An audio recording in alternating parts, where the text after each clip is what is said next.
Hello everyone and welcome back to my channel. My name is Shayla, but you can call me Shay, and today I have a very special video for you guys once again. Before we even get started with this video, make sure you like this video because I know you're going to like this video. In today's video, I have a very special guest. My big sister Chandler is here to let me style her hair for the one time. She has super thick, super long type 4 hair, like true type 4 hair. So I was excited to bring her on my channel and show off a different hair texture.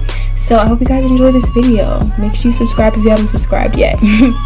So we're going to start off by doing some detangling because her hair isn't necessarily matted, but it's definitely in need of some detangling. So usually, you know me, I go by my tried and true 4 sections every single time, but since her hair is thicker and longer, I decided to go by slightly smaller, not smaller, but to go by more sections. Just the amount of hair that I knew I could handle without it being a hassle. So I just spray a little bit of water in this section, finger detangle, twist it up, put it in a bantu knot, and call it a day. I didn't want it to be too wet because I did want her hair to still be stretched after this style. So once I start braiding, I decide to go in and detangle her hair slightly more precisely with a Denman brush, just to make sure we're getting the max definition we can get. And I'm going to be styling her hair with the Grow Me Crazy hair growth butter. I decided to use this product because it's not water based, so it won't like do too much reverting to her curls and it won't give her too much shrinkage. I also decided to use this product because it's really good at smoothing the hair, and since her hair is dry and thick, I knew it was going to be kind of frizzy and puffy because we didn't have the wetness to kind of like sleek it down. So I use this product to kind of not necessarily slick it down, but to help to lay it down a little bit. And then towards the center of her head where her part is, towards the front, I decided to do slightly smaller braids just to have the hair that was framing her face a little bit more defined, just because I think I like the way that looks. And then towards the end, I always do my little coil at the end because I think that's a cute touch. Now I went ahead and laid her edges while her braids were in, just because I really think this works for her hair. I did it one time before and it worked really well, so I decided to do it again.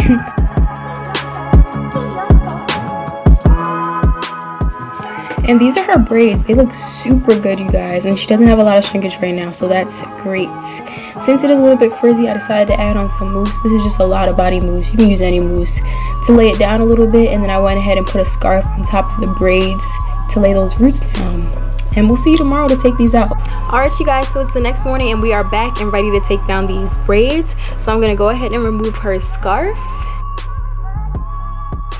And this is what the braids are looking like, you guys. They pretty much stayed the same length as they were when I put them in, so that's really, really good. She does have shrinkage because, as you guys can see, her hair is super, super long, but it's not any more shrinkage than was already there, so that's good. So to take down her hair, I'm going to use this mixture of oils from All Things Hair, and I'm going to rub that along my hands and then put that throughout all of her hair, all over the braids, so I don't have to keep applying oil as I go. And as you guys can see, this definition was literally insane. Like, it was crazy. And honestly, the reason why is because when I put her braids in, I made sure that my 3 sections of the braid were completely even so that I didn't have to borrow from any sections as I was going down the braid. When you do that, you reduce frizz by like a million. I promise you guys. I referenced this in my last braid out video. So if you guys want that explained in more detail, I'll link that down below and you guys can check out my braid out video.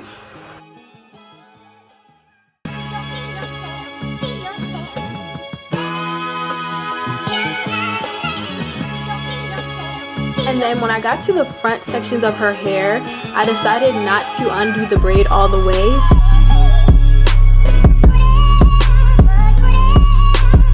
So I left maybe about like a ½ inch still unbraided so that her roots could lay flat. I just didn't want to risk frizzing up the roots too much. And this is pretty much the finished look. I decided not to separate her hair because with my sister's hair, I found that separation does more harm than it does help, honestly. Because her hair it'll poof up on its own over time. And she likes to wear her hairstyles long term. So I didn't want to do too much. And I wanted to just, you know, leave it alone and let it be. Because it's already cute, you know? So I just kind of covered up some of the sections where you could obviously see parts, but other than that, I didn't really do much at all. And this is the finished look. I hope you guys enjoyed this video. Make sure you go ahead and comment, like, and subscribe, and I will see you guys in my next video. Bye.